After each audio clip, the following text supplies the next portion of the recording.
Welcome to the Coaching Call. I'm Dr. Summer Kassmel, dentist, practice owner, and leadership coach for dental practice owners who are tired of being the hardest working person in a practice that still can't run without them. In this podcast, we're going to talk about what actually builds a practice that you can step away from. The systems, the leadership, the team accountability, and honestly, the foundational inner work it takes to stop being the bottleneck and start being the real CEO. This isn't a business podcast about vanity metrics. It's about building a team that holds a standard when you're not in the room, producing more without grinding harder, and finally, leading in a way that feels just like you. So let's get into it. Well, welcome back, everyone, to the Coaching Call. As always, I'm so grateful you're here. And a quick recap before we get into what we're going to discuss today, because everything we're about to cover will build directly on top of this. So in the intro episode, I told you about why I built this podcast, despite my anxiousness of putting myself out there.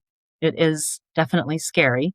And in episode 2, we discussed leading ourselves well first so that we could learn our triggers and our patterns before we ever learned, how to lead other people. Reminder, it's not the situation, as I have said before, that's in front of you that's really the problem. They're merely just things pressing on kind of an old wound or sore spot. And we did discuss naming the patterns that show up when they happen. Things like people pleasing, defending or arguing, just leaving the situation, or trying to control things, or some mix of all of them.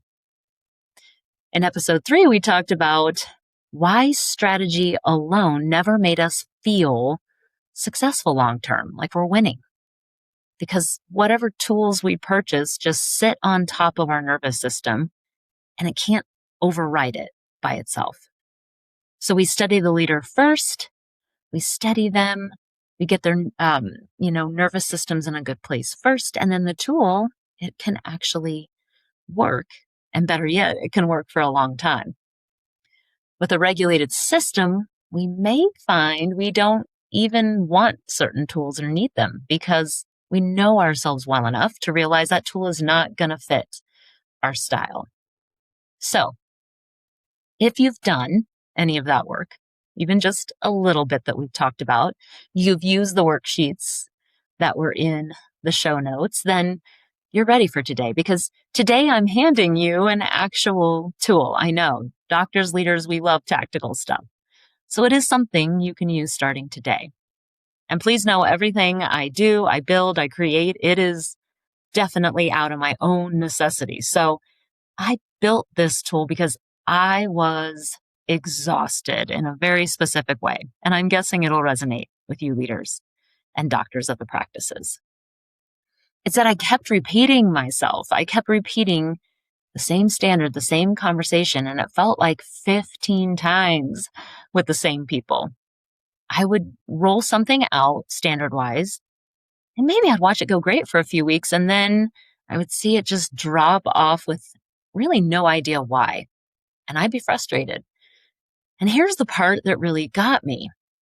With it, I never ever felt confident that I had done enough to help someone before I finally just had to let them go.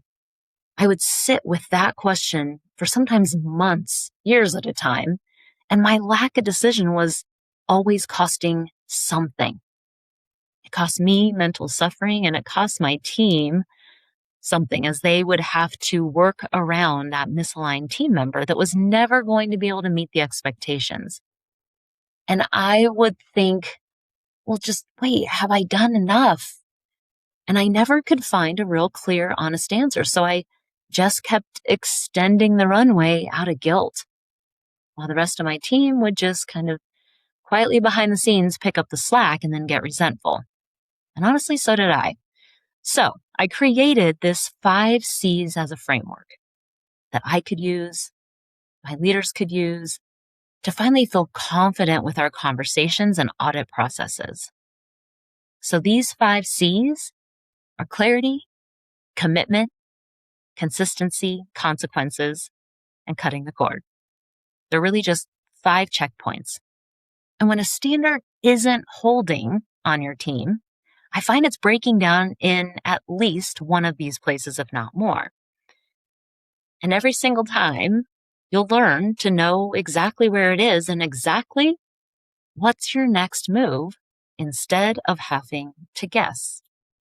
Now, one thing, real quick before I start, I've said it already too many times, I know, but this tool, it really is powerful, but it's not magic on its own.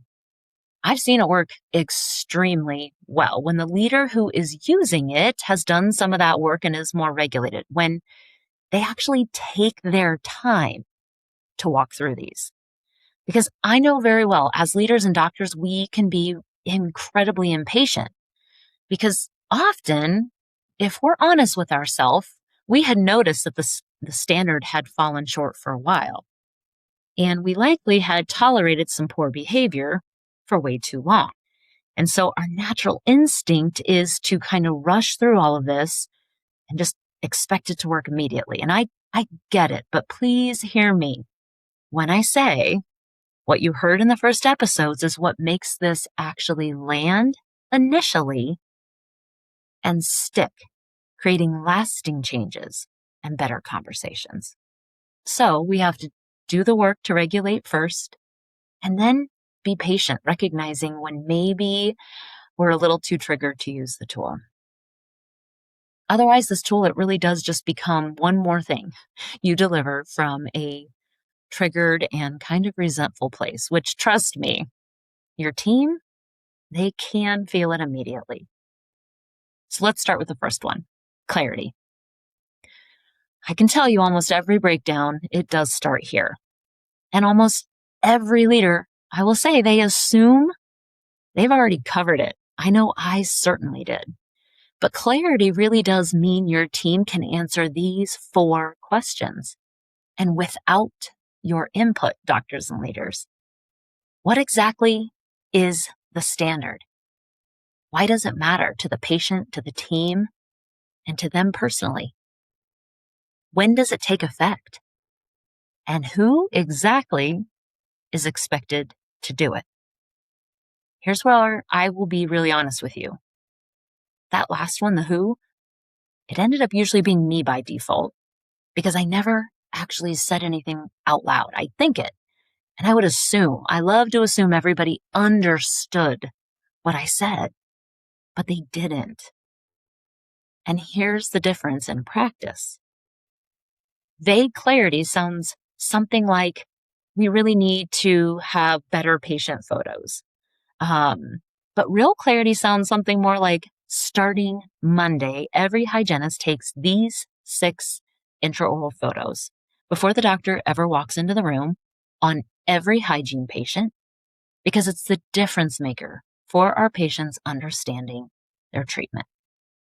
If your team can't actually answer all 4 of those questions, then the exact same way, you would, I should say, then likely you may have a clarity problem.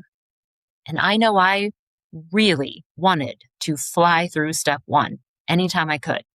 But when I would spend the time to get way more clear than I ever wanted to, I found people could get it. Fix this thing first before you move on to anything else on the list. And I know that's tough. Finding true clarity, doctors, leaders, it's sometimes I find one of the hardest parts of these steps. Now, the second one, it's commitment. Once clarity is truly delivered, it's time to ask directly, are you seeing this new standard as important, team member? Are you committed along with me to get this result? And it's not a rhetorical question that you just kind of toss out in the meeting and move past. It's an actual question. And you say it out loud to that team member, and then you wait for their response.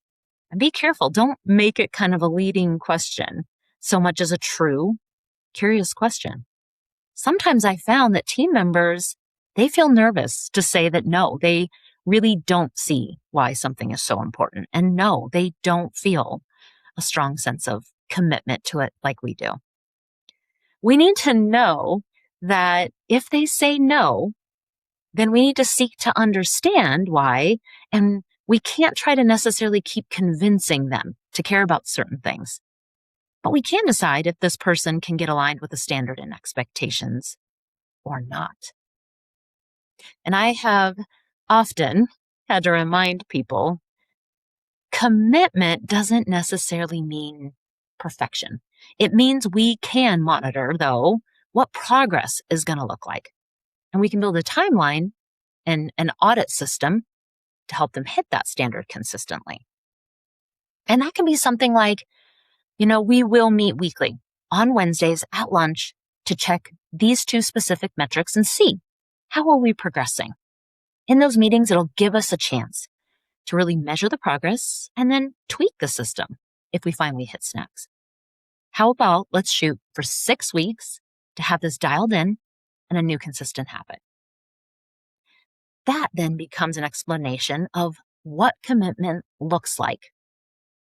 And it's not just in your head, leaders. And I'll warn you, if you're on this second step asking for, are we committed? Silence or a quick, yeah, sure. That's not necessarily a commitment. That's someone agreeing. So likely we just stopped talking. And those two are completely just 2 different things. And you need to know which one you actually have before you move forward. Now, the third one, the third C, it's consistency. And this is the stage that I have found it breaks down the most, and most leaders skip over.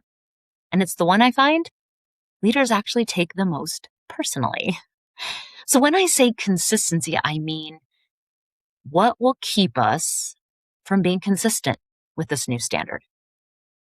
Now, when I'm saying that, I want to create the most safe, open, curious environment to be able to truly discuss this, because there are so many reasons why an upgraded standard doesn't stay consistent. But because it was never discussed in the beginning, I find leaders, we will end up frustrated later, and we can take it really personally. So a few reasons lack of consistency happens is, first, sometimes I find the message just changes depending on which leader is talking about it that day. So making sure we're all aligned is important, because whether it was intentional or not, it can really confuse the team. Or sometimes things don't stay consistent because there is no audit. There's no follow-through plan, meaning we say it once and expect everyone just to kind of go forth and do it every time moving forward. Or it could be that we roll out 5 new standards in one quick, meeting and then don't revisit any of it for a month. But here's the one, honestly, I just see the most frequently with consistency. And once I figured it out, it changed everything for me. My team just fell back into old habits, and it wasn't necessarily such a huge fear of change like I thought. It was just a habit, and habit takes repetition to build. And repetition, that's something we need to really work on and create a plan for. It's not a sign necessarily that leadership has failed when it happens, or even the team has failed. So now I spend the most time here discussing, all right, guys, what is going to keep us from being consistent? Because guys, we can be honest, we will absolutely fall back into old habits on Monday. So what's going to make this stick? And I find team members, if I allow the space, they will say, I don't have a camera that's easily accessible. Or, you know what, Doc? They just don't work very well. Or I don't know how to use them. Or I don't have the technology installed. Or I want to remember it. I do, but in the frantic pace of the day, honestly, I just can see myself forgetting. Guys, I want to know all of this so that I can spend time coming up with contingency plans and even just normal plans ahead of time. And if I schedule weekly audit meetings, then we can discuss what else may have shown up during the days that we didn't even plan for that kept us from being able to be consistent. But the key piece is, leaders, I warn you, you can't get upset by what you hear. We can't take it personal. We actually want to encourage it and make it so easy to discuss without any guilt or embarrassment with their answers. So if you're currently frustrated that you're repeating yourself, that frustration is often just a sign that you're in those first few weeks of that new standard, and you may require revisiting the first 3 C's. And expect to keep saying it in audit meetings a few times. And I would say, I do recommend don't drop that standard just because it takes more than one meeting for it to really finally stick. Now, the fourth one is consequence. And I need to say, when I say consequence, I don't mean punishment. The word itself, I always find, seems to carry just a negative connotation. But remember, there are positive and negative consequences to choices around us all the time. It really just means someone understands what actually happens on the other side of missing that standard. What's the impact? Because most of the time, I find team members don't genuinely always know. It's really more, like I said, the impact their behavior is having, whether it be on the team, the practice, the patients, or a combo of all of these. And here's the language I use myself. And, sometimes we say it needs to be a hard conversation. And I joke, no, it's just a conversation. Hey, Jill, I'm sure you were totally unaware of what happens on the other side of not getting those pictures taken before the doctor comes in for that exam. But what I see is often patients really just don't end up understanding their treatment recommendations. And I worry sometimes doctors can get a little bit frustrated, or they may need to actually just grab the photos themselves during that appointment, which I know you don't want because that lengthens and makes that appointment even longer. I know how short you are on time. So I know that's not what anybody wants. So help me understand what's getting in the way. What gets in the way of you being able to take the photos? No shaming in that conversation. Just information that she didn't have before, and it was delivered directly and with a question at the end that we really do want to make very open and curious. Now, the other part of this number 4 consequence section, and I learned this from a mentor, Alistair McDonald. He calls it the clairvoyant reprimand. And what it really means is saying, okay, what's going to happen if we do miss this standard, but we discuss it before it actually happens? Meaning, if a person will need to come in early or stay late, they're going to need to call the patient themselves rather than having, say, a front office team member do it, then whatever that may be, ideally, we end up discussing it before it happens. So let's say if it's your DA that needs to send lab cases by the end of the day and they failed to do so, what's going to happen? And telling them this before it actually happens is so important. So, okay, DA, in the future, if we fail to send that case at the end of the day, it will be your responsibility to come in early the next morning and send it. And if for any reason that's not done and the case does end up being delayed, then it's your responsibility. You can call the patient and set up another time. And you'll need to coordinate that with the doctor and find a time that's convenient for the patient, even if that means staying after work. In this scenario, I find often the front office is the one, say, who takes over the calls to that angry patient, and that DA is completely oblivious to the impact that the lack of standard has. Now, please know, I'll say it again, this is not to shame anyone. It's actually quite the opposite. Because when it happens, it's actually so much easier for me to be able to say, oh, shoot, to the DA when this happens. You know what? We discussed how to make it right at the last meeting. Do you need anything before you call the patient personally and really just kind of get things all set up? Is there any verbiage or support you need? One, I can align myself with that person on the same side of the table and say, shoot, dang it, it happened. And what support do you need to follow through, and make this right? I do find once people really understand what the impact is and who else on the team maybe had been carrying it in the past, they don't want to keep repeating the same mistakes. And if they do, well, then I know I likely don't have an aligned fit for the practice.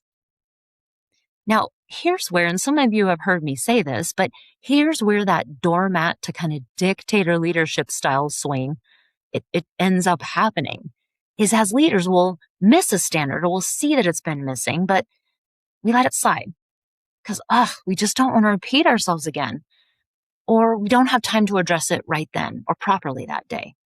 So we let it linger. And someone else is still paying for that miss. And it's likely not the person who necessarily missed the standards. It's other team members, or it's you, doctors, remedying that situation and making it right with the patient. We let it slide and we think it's kindness to the person missing the standard. But it's unfair. It really is to everyone is just sort of quietly absorbing the cost of it. And that includes you, doctors. This all really can be easier. But following the first 4 C's, including discussing the consequences ahead of time, is so important. Now we're just finally to that 5th C, which is cutting the cord. If you've done all of the 4 above, you've done real clarity, you've got yes to the commitment, you've figured out the consistency piece, and you've delivered, okay, what's going to be the consequences without shame ahead of time, and the standard still isn't holding, well, then it's time. It's time to free that person for a different role. And yes, sometimes it's even long-term employees that were once right fits for the smaller version of the company, but they are unable to continue aligning with upgraded standards. But holding on to those wrong fits, I will say, it can always feel like benevolence in the moment. They've been with me forever. The team will be so upset. But I found that really when I was doing this, I was just scared. And that scarcity mindset not only had my mental bandwidth exhausted, I would often find later the team suffered too. And they just never really said anything. This isn't just in skill set expectations. It includes cultural alignment and the energy that people bring into the offices. How someone engages with the rest of the team is a standard too. And the core values of the office and how they're displayed as a team, that deserves really and truly these same 5 C's. And if someone must move on, and if you've actually walked through all 5 of these steps in good faith and clearly, I will tell you, leaders, doctors, you've done enough. If you can point to clarity, commitment, consistency, and consequence, and it's still not landing, then the answer, it's yes, you did enough. You get to stop that rumination cycle and all the mental anguish. So, here's your action item. Here's exactly what I'd love for you to try this week. Pick one standard that you find yourself constantly repeating, constantly allow to slip. Just one thing. Don't pick 5. And then walk through the 5 C's, specifically the first 4 in order, and really say to yourself, is it actually clear? All 4 questions answered the way you'd want them answered. And have you gotten a real yes to commitment, not the quick, silence or agreement, but have you gotten it? And then is there a follow through happening? Did you announce it just once in a morning huddle and moved on? Has the actual consequence been named calmly and directly and in language kind of like we discussed in that previous example? If all 4 of those are genuinely true and it's still not holding, well, then you have your answer when it comes to step 5. So pick the standard that you've let slide and write down which C it's breaking down at. And maybe it's more than one. That one answer will tell you exactly what your next conversation, your next step needs to be. Instead of signing up for yet another round of frustration with no clear next step. So check the show notes for a worksheet to help you. And as always, thank you so much for joining me on the coaching call. All right, let's get to work. I'll see you next time. Thanks so much for being here. If anything from today's episode sparks something for you, go to summerkassmel.com/podcast-bonus. That's where we keep all the tools and guides that go with the show. So you can take what you heard and actually put it into practice. See you next time.